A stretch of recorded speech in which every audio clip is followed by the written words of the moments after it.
യക്ഷികളുടെ റാണി കുപിതയായി ശപിച്ച് ഭൂമിയിലേക്ക് അയച്ച സുന്ദരിയായ യക്ഷിയായിരുന്നു രാധേ.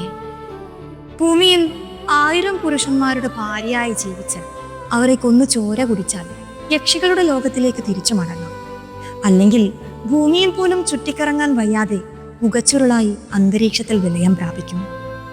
രാഗിണിയുടെ അവസാനത്തെ ഭർത്താവായിരുന്നു കോളേജ് പ്രൊഫസറായ ശ്രീനിവാസൻ.